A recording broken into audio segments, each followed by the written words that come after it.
हम राजकुमारी रत्ना से विवाह करना चाहते हैं। हमने फैसला कर लिया है। हम शूरवीर सदाशिव से राजकुमारी रत्ना का विवाह तय करते हैं। ये आपने ठीक नहीं किया राजकुमारी। राजकुमारी रत्ना के साथ शूरवीर सदाशिव के विवाह की सभी तैयारियां हो चुकी थी। आप बहुत सुंदर लग रही हैं राजकुमारी। शूरवीर सदाशिव तो आपको देखते ही रह जाएंगे।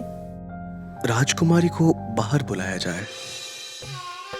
चलिए, शुभ मुहूर्त आ चुका है। बाहर बेदी सजी हुई थी, ढोल नगाड़े बज रहे थे। सभी लोग राजकुमारी का विवाह देखने के लिए उत्सुक थे। शूरवीर सदाशिव को बुलाया जाए।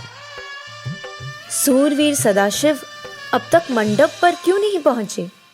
वो आने ही वाले होंगे राजकुमारी, आप चिंता ना करें। पर रत्ना का मन अशांत हो चुका था। शूरवीर समय के बेहद पावन थे। विलंब करने उनके स्वभाव में नहीं था। कुछ देर बाद वर को बुलाइए, शुभ मुहूर्त निकला जा रहा है। महामंत्री, सदाशिव के कक्ष में सैनिक भेजकर उन्हें अतिशीघ्र यहाँ लाया जाए। जी महाराज। कुछ देर बाद सैनिक आए, लेकिन उनके साथ शूरवीर नहीं थे। क्या हुआ? शूरवीर सदाशिव कहाँ है? जी महाराज, वो हमने पूछा सदाशिव कहाँ है? वो जा चुके हैं महाराज। हमें वहां से ये पत्र मिला। उस पत्र को पढ़कर महामंत्री का चेहरा क्रोध से लाल हो चुका था। महाराज के चेहरे पर भी क्रोधाग्नि साफ झलक रही थी। रत्ना अपने पिता की तरफ देखे जा रही थी। हमारी राजकुमारी के साथ विश्वासघात। हमारे पूरे राज्य को उस सदाशिव ने इतना बड़ा धोखा दिया।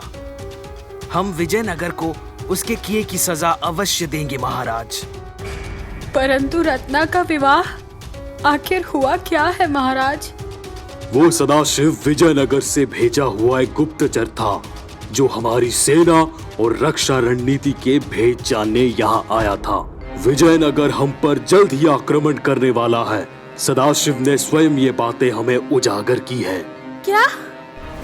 सभी लोग आपस में खुसफुसाने लगे थे। राजकुमारी के साथ कितना बुरा हुआ।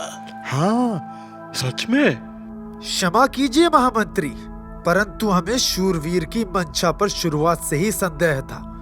अब देखिए, उन्होंने राजकुमारी रत्ना को कितने निर्दयता से अपमानित किया है। रत्ना की आंखों से आंसुओं की छड़ी बह रही थी, लेकिन उसके चेहरे पर दर्द के भाव नहीं थे। उसकी आत्मा मर चुकी थी और अब उसे उसकी मृत्यु का प्रतिशोध लेना था। उधर गंगाधर के गुप्त ठिकाने पर सदाशिव मूर्छित थे। ये खंजर के जहर का असर है। इसकी मृत्यु तो निश्चित ही है। हमने सुनिश्चित किया है कि सदाशिव को धीमी और दर्दनाक मृत्यु मिलेगी। वाह मालिक, एक तीर से दो निशाने। आपने राजकुमारी का विवाह भी रुकवा दिया और महाराज के सामने सदाशिव को दोषी साबित कर दिया। और तो और, आपके कहे मुताबिक हमने विजयनगर के महाराज को वो चिट्ठी भेज दी है। बहुत खूब। अब उन्हें यही लगेगा कि राजगढ़ ने उनके सर्वोत्तम योद्धा को बंदी बनाकर उन्हें युद्ध के लिए ललकारा है। बरसों पहले हुए हमारे पिता के अपमान का प्रतिशोध हमें अब मिलेगा और इसी अफरा तफरी में हम राजकुमारी से विवाह कर लेंगे। लेकिन वो ये नहीं जानते थे कि बाहर खड़े एक व्यक्ति ने उनकी बातें सुन ली थी। गंगाधर ने जानबूझकर शूरवीर सदाशिव को कैद करके रखा है। मुझे ये बात महाराज को बतानी होगी। गंगाधर का भेद जानकर महाराज और महामंत्री स्तब्ध रह गए थे। कई वर्षों पहले हमने गंगाधर के पिता को तंत्र विद्या करने के अपराध में राजगढ़ से बहिष्कृत कर दिया था और अब गंगाधर जानबूझकर राजगढ़ का सर्वनाश करना चाहता है। महामंत्री, हम अभी इसी समय वहां जाकर सदाशिव को मुक्त करेंगे और विजयनगर के महाराज से बात कर सभी संदेह दूर करेंगे। मोहिनी को जैसे ही ये बात पता चली, वो राजकुमारी को ये शुभ समाचार बताने उनके कक्ष में आ गई। राजकुमारी, हमारे पास एक शुभ समाचार है। मोहिनी, हमें अकेला छोड़ दीजिए। हम कल के युद्ध की तैयारी कर रहे हैं, जिसमें हमें सदाशिव को धूल चटानी है। राजकुमारी, सदाशिव राजगढ़ में ही है। गंगाधर ने गुप्त ठिकाने पर उन्हें बंदी बनाकर रखा है। महाराज अभी उन्हें मुक्त करने गए हैं। मोहिनी की बात सुन रत्ना के आनंद का ठिकाना नहीं रहा। क्या आप सच कह रहे हैं? हाँ राजकुमारी। फिर हमें अभी इसी क्षण उनसे मिलना होगा। हमारे साथ चलिए। लेकिन तभी उनके कक्ष के अंदर जयदेव और उसके कुछ साथी प्रवेश करते हैं।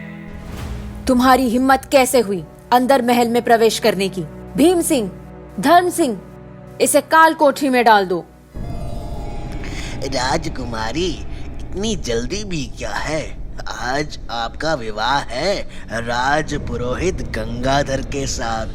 हम आपको लेने आए हैं। क्या बकवास कर रहे हो? हम और महाराज सब जानते हैं अब तुम्हारी और उस कपटी गंगाधर की खैर नहीं। अपना सारा जीवन राजगढ़ की काल कोठरियों में व्यतीत करना। भीम सिंह, धर्म सिंह कहाँ रह गए? वो दोनों यही हैं, आपकी सेवा में हाजिर। तभी जयदेव के साथी कक्ष के अंदर आते हैं। हाँ? कहानी जारी रहेगी। जरूर देखिए और जरूर करें चैनल को सब्सक्राइब।